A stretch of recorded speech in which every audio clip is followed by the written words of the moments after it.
스타트업과 벤처기업에서 인재 유치와 동기부여를 위해 널리 활용되는 제도가 스톡옵션입니다.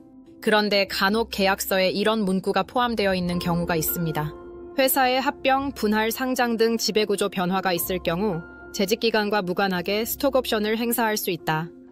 겉보기에는 지배구조에 중대한 변화가 생기면 2년을 채우지 않아도 스톡옵션을 행사할 수 있다는 의미로 해석됩니다. 그러나 과연 이런 조항이 법적으로 유효할까요?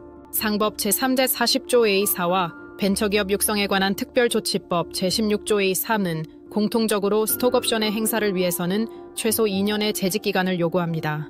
이는 단순한 행정 규정이 아니라 강행 규정입니다.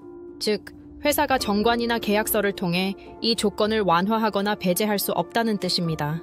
대법원 판례도 이 부분에 대해 매우 명확합니다.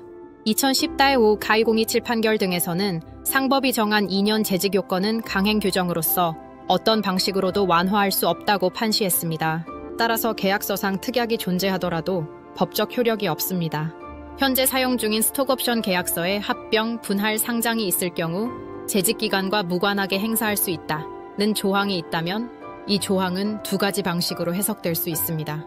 하나는 2년 요건 자체를 면제하겠다는 해석, 또 하나는 2년은 채워야 하지만 그 이후 행사 시점을 앞당길 수 있다는 해석입니다.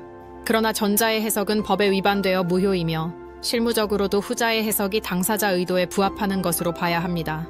실제로 해당 조항이 포함된 계약서는 2016년 초안에서 삽입된 것으로 재직 요건을 없애려는 의도는 아니었던 것으로 보입니다. 법적 요건을 무시하지 않는 선에서 해석한다면 지배구조 변화가 발생하면 2년을 채운 경우에 한해 행사 시점을 앞당길 수 있다는 의미로 해석하는 것이 가장 합리적입니다. 향후 법적 분쟁을 방지하기 위해서는 계약서를 명확하게 정비할 필요가 있습니다. 예를 들어 상기 각 항의 내용은 을이 갑에 재직한 기간이 기준일로부터 2년을 경과하지 않은 경우에는 적용되지 아니한다는 조항을 추가함으로써 혼란의 여지를 줄일 수 있습니다.